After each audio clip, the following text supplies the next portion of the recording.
جو اس کے اوپر جس طریقے سے کام کیا ہے اس میں ہم نے تحصیل کی سطح کے اوپر اپنے جو کارکنان ہیں ان کو موٹیویٹ کیا ہے، یونینز جو ہیں ان کو اعتماد میں لیا گیا ہے، اس کے بعد جو ہماری ڈسٹرکٹ کی تنظیمیں ہیں ان کو اعتماد میں لیا گیا ہے، ہمارے جو M N A M P As موجود ہیں اور جو ٹکٹ ہولڈرز ہیں ان کو اعتماد میں لیا گیا ہے۔ پچھلے وہ تقریباً 5 مہینوں میں 60 سے زیادہ جلسے جو ہیں وہ عمران خان کر چکے ہیں، اور اس کے ساتھ تقریباً کوئی 200-250 کے قریب میٹنگ جو ہیں وہ انہوں نے کی ہیں، یہ جو ابھی لانگ مارچ کے ضمن میں ہوئی ہیں ابھی، اور الحمدللہ بہت بڑا رسپانس اس کے اوپر جو ہے وہ آیا ہے۔ عوام جو ہے وہ لانگ مارچ کرنے کے لیے بےتاب ہے، لیکن یہاں پہ 2 باتیں میں واضح کروں۔ پہلی بات تو یہ ہے کہ یہ جو تاثر دیا جا رہا ہے کہ یہ کوئی جتھے آ رہے ہیں، کوئی خون خرابہ ہوگا، تحریک انصاف کا جو پروٹیسٹ ہے، تحریک انصاف کا جو طریقہ ہے احتجاج کا، وہ قطعی طور کے اوپر بھی وائلنٹ نہیں۔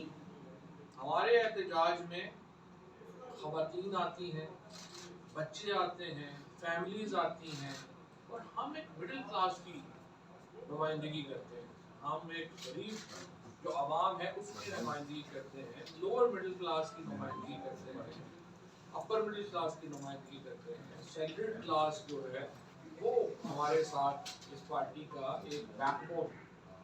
سو یہ جو تمام لوگ ہیں یہ قطعی طور کے اوپر وائلنٹ نہیں ہیں، قطعی طور کے اوپر تشدد پہ یقین نہیں رکھتے ہیں۔ ہماری کوئی ذیلی تنظیم نہیں ہے جیسے جے یو آئی کی کوئی لشکر اسلام بنی ہوئی ہے، ایک انصار الاسلام بنی ہوئی ہے، یا جس طرح کے پروٹیسٹ جو ہیں وہ ٹی این پی کے لوگوں نے کیے تھے جس میں انہوں نے پولیس والوں کو شہید کر دیا، اور بہت سارے اس طرح کے جو پروٹیسٹ ہیں جو ہوئے ہیں۔ اس طرح سے نون لیگ کے اپنی جو ہے ان کی غنڈہ گردی جو گلو بھٹوں کا ایک پورا ان کا مجمع ہے وہ انہوں نے کیا، پیپلز پارٹی والوں نے اپنی جو ہے اب فورسز جو ہیں وہ بنائی ہوئی ہیں۔ ہماری پارٹی کا کوئی اس قسم کا نہ ریکارڈ ہے، نہ ہی ہماری کوئی اس قسم کی وائلنٹ جو ہے وہ اس میں تنظیم ہے، نہ ہی ہمارے احتجاج میں کبھی کوئی وائلنس جو ہے وہ ہو سکتا ہے۔ لہٰذا جو لانگ مارچ کا کانسیپٹ ہے ہمارا وہ ایک انتہائی پرامن احتجاج کا ہے۔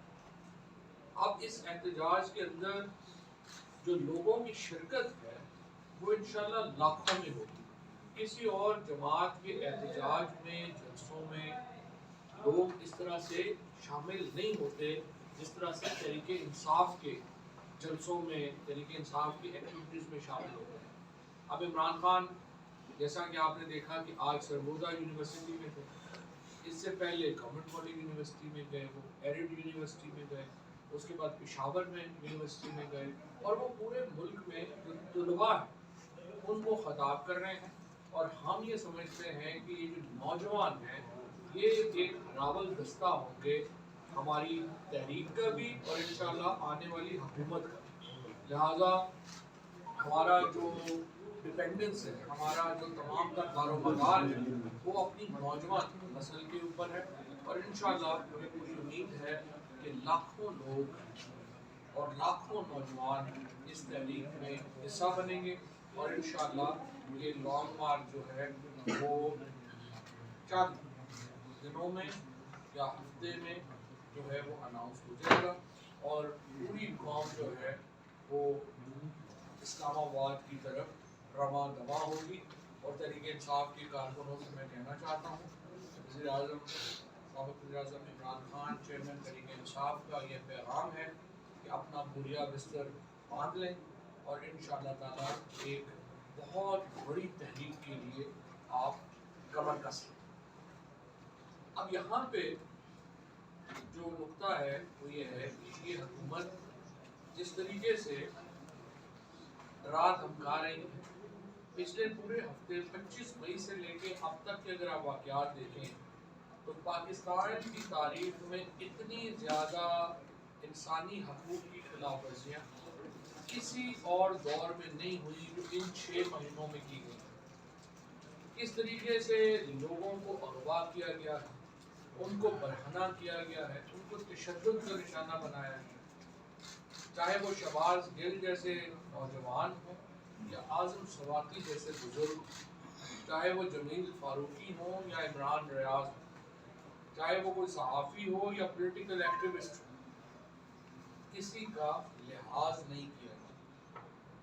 اور ایسا تشدد, ایسی حرکتیں اس سے پہلے پاکستان کی تاریخ میں پاکستان کے کسی سیاسی کارکنوں کے ساتھ ہوئی نہیں ہے. ان 6 ماہ میں ہم نے جو دیکھا ہے, جس قسم کی اس وقت جو تحریک انہوں نے شروع کی ہے یا حکومت نے جو تحریک انصاف کی حقیقی آزادی مہم کا مقابلے کے لیے جو راستہ اختیار کیا ہے, اس میں جس قسم کی وائلیشن.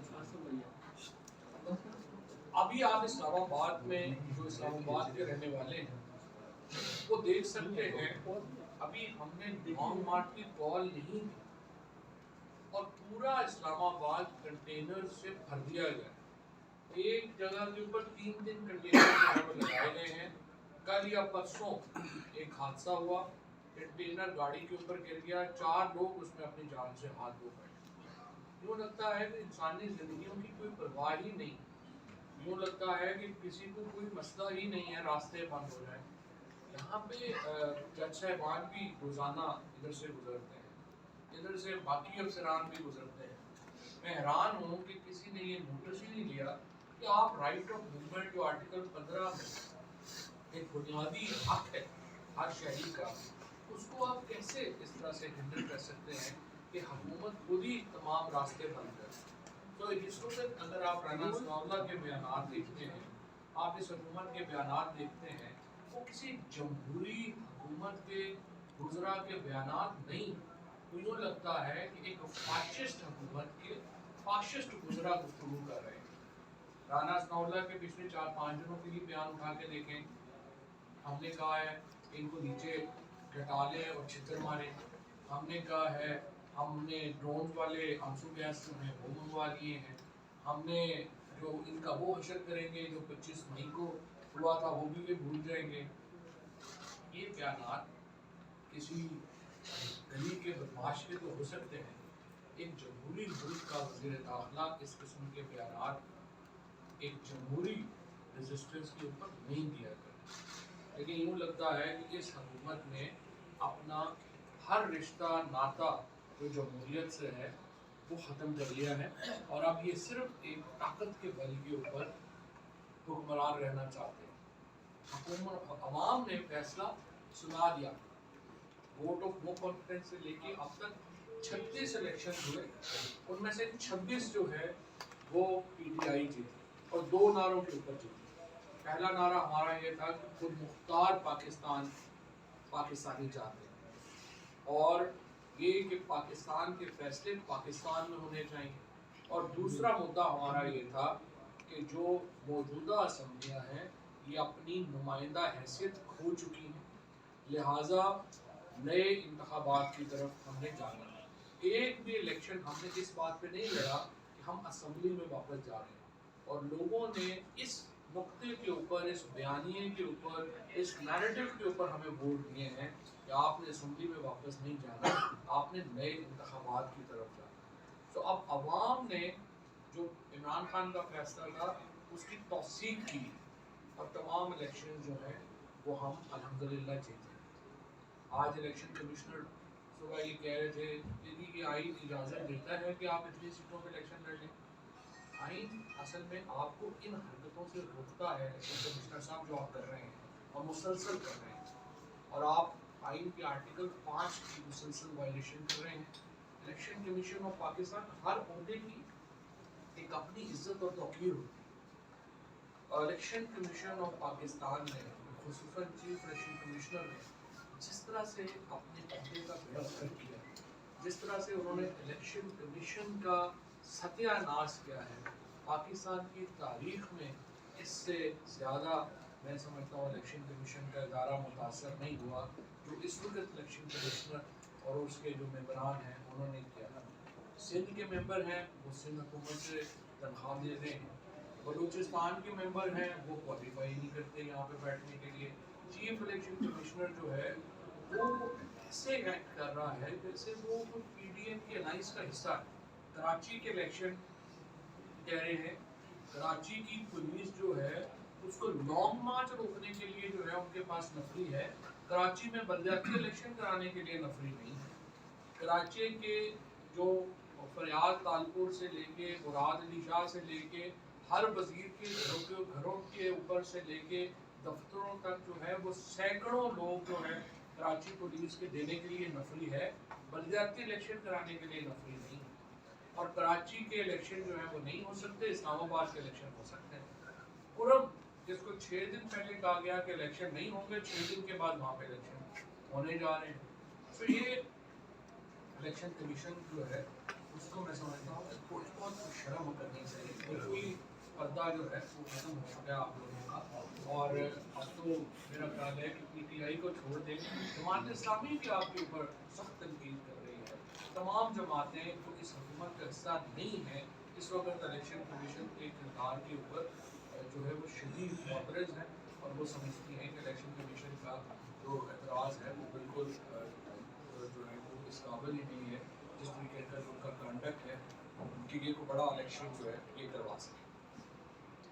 آج ایک اور اہم پٹیشن جو ہم نے فائل کی وہ آڈیو لیکس کے اوپر. عمران خان نے اپنی پٹیشن میں جو سپریم کورٹ کے سامنے ہم نے فائل کی ہے اس میں ہم نے یہ نقطہ اٹھایا ہے کہ جس طریقے سے وزیر اعظم کا مطلب, دیکھیں وزیر اعظم چاہے عمران خان ہو, چاہے شہباز شریف ہو, چاہے یوسف رضا گیلانی ہو یا کوئی بھی اور ہو, وزیر اعظم کا آفس جو ہے وہ پاکستان کے وزیر اعظم کا آفس. جس طریقے سے اس آفس کی توہین, جس طریقے سے اس آفس کے اندر ہونے والی گفتگو جو ہے وہ باہر آئی, چاہے وہ گفتگو مختلف حصے جوڑ کے بنائی گئی, لیکن وہ گفتگو جو ہے وہ تو وہاں پہ ہوتی ہے. اس کے بعد جس طرح سے وزراء کی گفتگو جو ہے وہ ریکارڈ ہو رہی ہے, اور پھر یہ گفتگو ایک ٹیپ کے اوپر 8 GB کے ڈیٹا کے اوپر انٹرنیٹ کے اوپر اویلیبل ہو جاتی ہے, اور اس وہاں سے کوئی شبہ ہی نہیں ہے اس میں کہ یہ ساری گفتگو انڈین اسرائیلی لابی نے جو ہے وہ انٹرنیٹ سے اٹھا دی ہوگی. یہاں پہ چلی ہے نہیں چلی ہے, ہیکر چلا گیا ہے, وہاں چلا گیا ہے, کدھر چلا گیا ہے. اس ایک دفعہ جب آپ انٹرنیٹ پہ چلے جاتے ہیں اور وہاں پہ آپ کی گفتگو آ جاتی ہے, کوئی پرابلم. اسرائیل کے لیے کیا پرابلم ہے اس گفتگو کو لینا, انڈیا کے لیے کیا پرابلم ہے اس گفتگو کو لینا. اب یہی آفس ہے وزیر اعظم کا جس میں ان کا رشیا کا وزٹ ڈسکس ہوا. یہی آفس ہے وزیر اعظم کا جس میں پوسٹ پلوامہ جو ایونٹس ہوئے ہیں ان کی ڈیسیجن میکنگ جو ہے ہوئی ہے, اور افغانستان سے متعلق, چائنا سے متعلق تمام اجلاس جو ہوئے ہیں وزیر اعظم آفس میں. اس سے بڑا نیشنل سیکیورٹی تھریٹ پاکستان کی تاریخ میں کبھی نہیں ہوا جو یہ 8 GB کا یہ جو ڈیٹا ہے جس طریقے سے باہر چلا گیا. اور پاکستان میں کوئی ذمہ داری لینے کو تیار نہیں.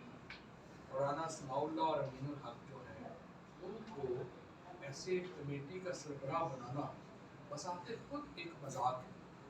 ہم تو یہ سمجھتے ہیں آڈیو لیکس میں کوئی پی ٹی آئی کا مسئلہ نہیں, یہ ساری سیاسی جماعتوں کا, پاکستان کے عوام کا سب سے اہم مسئلہ.